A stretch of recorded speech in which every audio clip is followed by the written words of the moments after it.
Cette erreur qui t'empêche de perdre du gras. Hello les loups, c'est Mas Coach Minceur, j'espère que tu vas bien, moi je suis vraiment au top. Avant de plonger dans le vif du sujet, je voulais te dire que j'ai préparé des vidéos en face cam exclusives rien que pour toi, qu'elles regorgent de conseils que tu ne trouveras jamais ni sur YouTube ni sur TikTok. Ce sont des conseils exclusifs. Pour y accéder, c'est très simple, le lien est juste en description ou en commentaire de cette vidéo. Et si tu apprécies le contenu, n'hésite pas à cliquer sur le bouton like. C'est juste un petit geste pour toi, mais moi ça fait une énorme différence pour la visibilité de ma chaîne. Et surtout, reste bien jusqu'à la fin de cette vidéo car je vais répondre à toutes vos questions. Alors oui, il n'est jamais facile de perdre du poids, mais souvent ce sont ces maudits derniers kilos qui mettent autant de temps à partir. Et si c'était juste une mauvaise habitude tenace dont tu n'as même pas idée. Donc voici 5 erreurs plus de bonus qui t'empêchent sans doute de perdre tes derniers kilos. Donc la première erreur, c'est de miser uniquement sur le sport. Se mettre au sport, c'est très bien. Qui n'a jamais rêvé d'éliminer ses petits kilos en trop qui te cachent la vie. Mais si l'on souhaite vraiment perdre du poids, il n'y a pas de secret, il faut que tu adoptes une alimentation saine et équilibrée. On fuit donc tout ce qui est gras, donc le fromage, les charcuteries, et tout ce qui est trop sucré, donc gâteaux, bonbons, alcool et soda, mais aussi fais gaffe à tout ce qui est trop salé, donc les plats préparés, les gâteaux apéritifs, le fast-food, avec la possibilité bien entendu de faire un petit écart de temps à autre. Deuxième erreur que je retrouve souvent, c'est ne faire que du cardio. Alors si tu fais du sport mais que tu mises uniquement sur le cardio, bah bien sûr on brûle de la graisse mais aussi tu brûles du muscle indéniablement.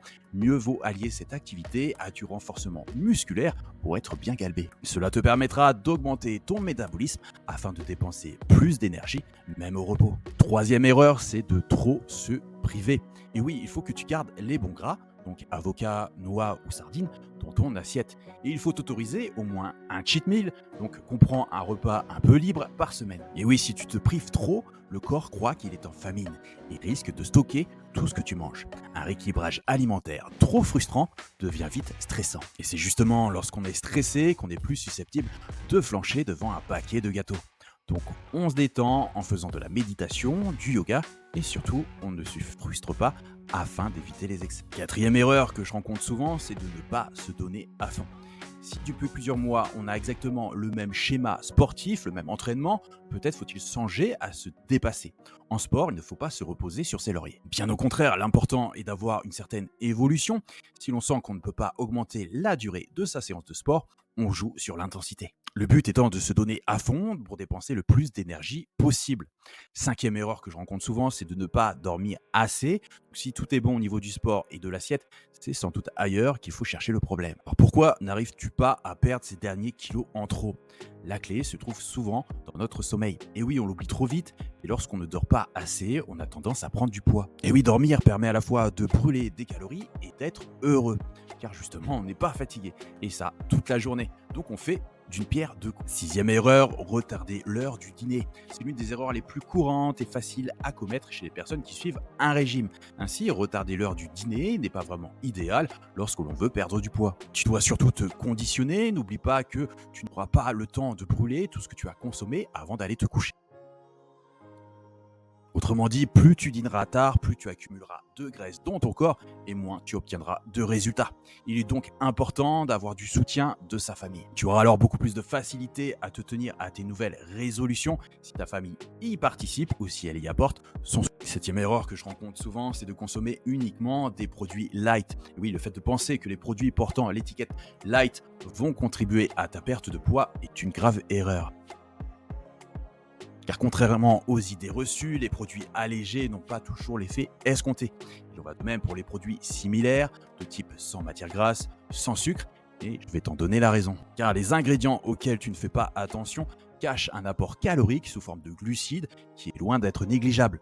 Tu dois donc analyser minutieusement chacun des ingrédients des aliments que tu achètes. En particulier les produits dont l'étiquette marketing peut dissimuler les vraies valeurs nutritionnelles. Tu éviteras ainsi de consommer des calories en trop, ce qui te permettra d'atteindre ton objectif masseur. N'oublie pas non plus que la clé du succès pour perdre du poids est de te fixer un objectif clair. Ne te fixe pas d'objectifs irréalisables ou nécessitant des efforts titanesques. En matière de perte de poids, il est préférable d'effectuer 2 petits changements simples dans ton style de vie. Le secret, c'est d'essayer de changer une habitude à la fois et de s'y tenir. C'est comme dans mon challenge 31 jours nouvelle silhouette, le lien est sur mon site internet fatatacoaching.info où je te donne une nouvelle habitude simple expliquée en vidéo et ça pendant 31 jours. Donc si tu te fixes des objectifs trop élevés, tu risques d'en atteindre aucun et de nuire à ton estime personnelle. Maintenant que j'ai fait le tour du sujet, je vais répondre à vos questions. Clara qui me demande qu'est-ce qui peut bloquer la perte de poids. Bien Clara, sache que le stress chronique et l'anxiété peuvent conduire à la prise de poids. Soit parce qu'on mange par nos émotions, soit parce qu'ils amènent le corps à stocker des calories. Ce qui fait qu'on stocke les calories, eh bien c'est le trop-plein de cortisol sécrété par l'organisme en situation de stress chronique. Marion qui me pose la question pourquoi je ne maigris pas alors que je ne mange pas. Eh bien Marion, si tu manges moins et que tu es bien en déficit calorique et que tu ne perds pas de poids, cela n'est pas forcément dû à un apport énergétique trop important, mais ça peut être dû à des facteurs hormonaux. Car une hormone joue un rôle particulièrement important, c'est l'insuline. Cathy qui me pose maintenant la question pourquoi mon corps ne veut pas perdre de poids. Eh bien Cathy, face à un corps qui ne veut pas maigrir, il est conseillé de mettre en place pour commencer des séances courtes mais régulières, soit 2 à 3 fois par semaine. Puis au fil des mois, tu augmentes la durée des séances, ainsi tu réenclenches progressivement la volonté du corps à maigrir et la motivation à continuer. Alors pour finir, ne loupe pas la surprise que j'ai pour toi. Dans la description de la vidéo, tu trouveras un lien exclusif pour accéder à mes vidéos inédites en facecam qui sont complètement gratuites. Je te dévoile là-bas mes conseils les plus précieux, ceux que tu ne trouveras jamais ni sur TikTok ni sur YouTube. Donc si toutes mes astuces te parlent et t'aident, n'hésite pas à t'abonner et à mettre un petit like, ça me ferait vraiment super plaisir. Prends soin de toi, crois en toi et je te dis à très vite.